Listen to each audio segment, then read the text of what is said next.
Our puzzle fans. Ever find yourself, like, wrestling with a puzzle box? Like you're just moments away from ripping the thing open. Oh, yeah, I've been there, for sure. It's like this weird anticlimax, right? To the whole puzzle experience. You're so excited to start the puzzle, but first you've got to battle this, like, stubborn box. It's ironic. A puzzle before the puzzle. Exactly. And you know what? It doesn't have to be that way. Oh. Turns out there's a whole art to opening these boxes. And we've got the secrets straight from the Queen of Puzzles herself, Jody Jill. Founder of National Puzzle Day. Celebrated every year on January 29th, don't forget. Not only did she found National Puzzle Day, she's a puzzle master in her own right. And she's put together some tips she personally uses to effortlessly open even the trickiest puzzle boxes. Wow. And let me tell you, these aren't your average tips. Really? We're talking next level stuff here. I can't wait to hear this. This would be especially handy during speed competitions. Oh. Believe me, you don't want to be fumbling with the box while that clock is ticking. Oh, a puzzle piece explosion is not the way to start a speed round. So buckle up, puzzle enthusiasts. We're about to unlock a whole new level of puzzle mastery, all thanks to Jody Jill and her amazing insights, I love it. which, by the way, you can find more of at puzzledayfun.com. PuzzleDayFun.com. Got it. You know, if we connect this to the bigger picture, it's really about appreciating the craftsmanship of these boxes and approaching them with the respect they deserve. Oh, absolutely. So, the first thing Jody emphasizes is observation. Yeah. You know, I used to just grab a box and start shaking it, hoping something would magically pop open. I think we've all been there. But Jody's approach is way more strategic. Ah, how so? It's about becoming a puzzle box detective. Before you even think about forcing anything open, you need to study the box. Look for clues. Okay. So what kind of clues are we talking about here? Well, is there some secret code I need to crack? Not quite a secret code, but there are definitely some telltale signs. Jerry always tells me to look for anything out of the ordinary. Seem a bit off. Okay. Panels that might slide, any kind of opening that looks intentional, even symbols or markings can be clues. Hold on. Back up a sec. You said seams that seem a bit off. What does that even mean? Like, how can you tell if a seam is off? That's a great question. And that's where experience and careful observation come in. Sometimes a seam might be slightly raised or indented, or it might have a different texture compared to the surrounding area. Jody once showed me a box where the off seam was actually cleverly disguised as a decorative element, like a carved line. Wow. So it's almost like the box is playing tricks on you. Exactly. That's what makes it so much fun. Okay, so we're looking for suspicious seams, sliding panels, hidden openings. Got it. Yep. But what happens when you've examined the box from every angle and still have no clue how to open it? Yeah. Is that when the brute force comes in? You know that's a common misconception. You'd be surprised how many people resort to force when they get frustrated. But trust me, it's rarely the answer. So what's the alternative? Patience. Zen-like meditation. Patience is definitely key. But it's more about applying gentle pressure in the right places. Instead of trying to pry the box open, focus on finding those movable parts we talked about earlier. Try applying gentle nudges or shifts to see if anything gives. Okay, but gentle nudges and shifts sounds a little vague. Yeah. Can you give me a specific example? Absolutely. Let's say you find a panel that seems slightly loose. Instead of yanking on it, try gently sliding it sideways or pressing it inwards.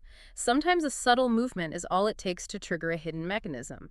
Another example is if you find a small button or indentation, Jody recommends using your fingertip to apply a gentle, consistent pressure rather than like poking or jabbing at it. So it's all about finesse, not force. Yeah. Like we're surgeons operating on this puzzle box, not a demolition crew. Precisely. And the beauty of this approach is it protects the box itself. Right. These boxes are often works of art with intricate mechanisms that can be easily damaged by rough handling. And nobody wants a broken puzzle box. Plus, if you break the box, it kind of defeats the purpose of the whole puzzle aspect, right? Exactly. The challenge is in figuring out how to open it, not in destroying it. All right, so we've observed the box, we've identified some potential clues, we're applying gentle pressure, and nothing's happening. What now? Do we wave the white flag and call in a professional puzzle box opener? Not quite yet. This is where the exploration part comes in. Exploration. Like we're Indiana Jones on the hunt for the lost puzzle piece. Well, maybe not that dramatic. But the idea is similar. Think of the box as a hidden world waiting to be explored. Okay, I'm intrigued. What kind of treasures are we searching for in this puzzle box world? It's all about those tiny details that often go unnoticed. Things like hidden buttons, levers, and even variations in texture that might indicate something's movable. So we're talking about really subtle stuff here, like a tiny knob on the bottom of the box could unlock a whole secret compartment. Exactly, and that's what makes it so exciting. You never know what you might find, or what tiny detail will hold the key to opening the box. It's like those hidden object games where you have to scan a picture for tiny clues. Except this time, the clues are real, and they unlock an actual treasure chest of puzzle pieces. I love that analogy. And just like with those games, the feeling of accomplishment when you finally find that hidden button or lever, incredible. It's that aha moment, right? Like, I found it, and suddenly the box springs open like magic. Exactly. And speaking of magic, sometimes you might need a little help from your fellow puzzle enthusiasts. You mean like a puzzle-solving party? I'm down for that. Teamwork can be a game changer when it comes to those extra challenging puzzle boxes. Different perspectives can lead to faster solutions. That makes sense. One person might spot a tiny detail another missed, or have an idea for a new approach. Like maybe one person is really good at finding those hidden buttons, while another person is like a master of sliding panels. Exactly. It's like having multiple sets of eyes and brains working together. And studies have shown that groups are 65% more likely to successfully solve puzzles than individuals. Wow, that's a pretty significant advantage. I'm definitely going to start inviting my puzzle crew over more often. But even with all the teamwork and brain power, what happens if we're still stuck? Is there ever a time when it's okay to just, give up? Well, giving up is never fun, but even the most seasoned puzzle solvers hit a wall sometimes. Yeah. And that's okay. It's part of the process. So what does Jody recommend doing when you reach that point of puzzle box frustration?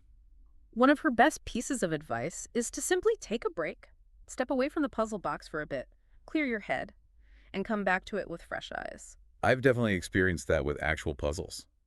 Sometimes you get so fixated on one section that you can't see the forest for the trees. It's like your brain needs a reset. Go for a walk, listen to some music, do something completely different to distract yourself. It's almost like you're giving your subconscious mind time to work on the puzzle in the background. Exactly. And you'd be surprised at how often the solution suddenly seems obvious when you come back to the box after a break. Okay, so we've explored every nook and cranny of the box, we've taken a break, we've even enlisted the help of our puzzle posse, and we finally did it. The box is open. Victory. But before we dive headfirst into that glorious pile of puzzle pieces, let's take a moment to appreciate this momentous occasion. Absolutely. Opening the puzzle box is a victory in itself. It's a testament to your patience, observation skills, and ability to resist the urge to just smash the thing open. It's like conquering a mini challenge before the main event. And you know what? I think it makes the whole puzzle experience that much more rewarding. I couldn't agree more. And that brings us to the heart of it all, the puzzle itself. But before we get lost in a world of colors, shapes, and interlocking pieces, let's take a quick break. We'll be right back with more puzzle-solving wisdom from the one and only Jody Jill. Welcome back, puzzle enthusiasts. Before the break, we were celebrating the triumph of opening that puzzle box. And what a feeling it is. But now the real adventure begins, tackling the puzzle itself.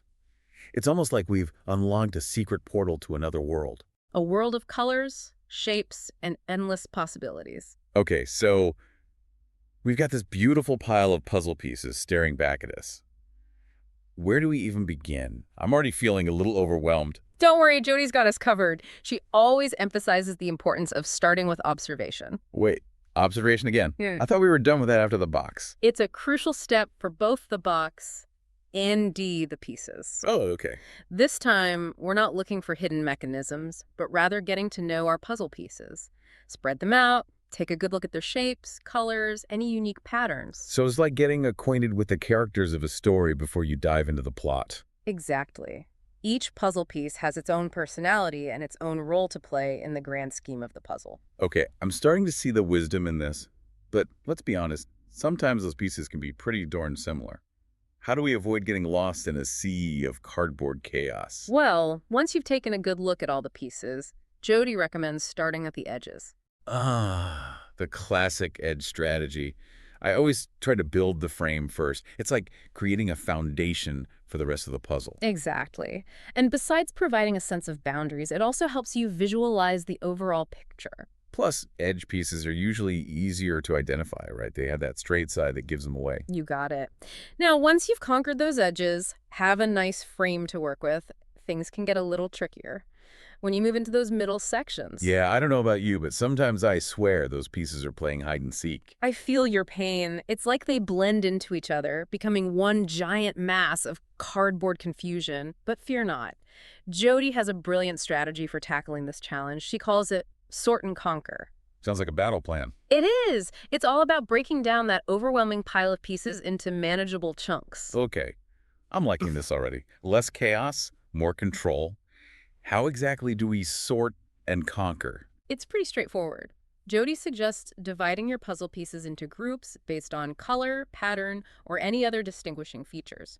For example, if you're working on a landscape puzzle, you might group all the pieces with sky colors together, all the pieces with grassy textures together, and so on. So instead of randomly grabbing pieces and hoping for the best, we're strategically organizing them to make the assembly process more efficient. Exactly. It's like setting up your workspace with all the right tools within easy reach. It makes the whole process much smoother and less frustrating. I can definitely see how that would make a huge difference. No more endlessly sifting through piles of pieces, praying for a match. But even with all this sorting and organizing, some puzzles can still be incredibly challenging, right?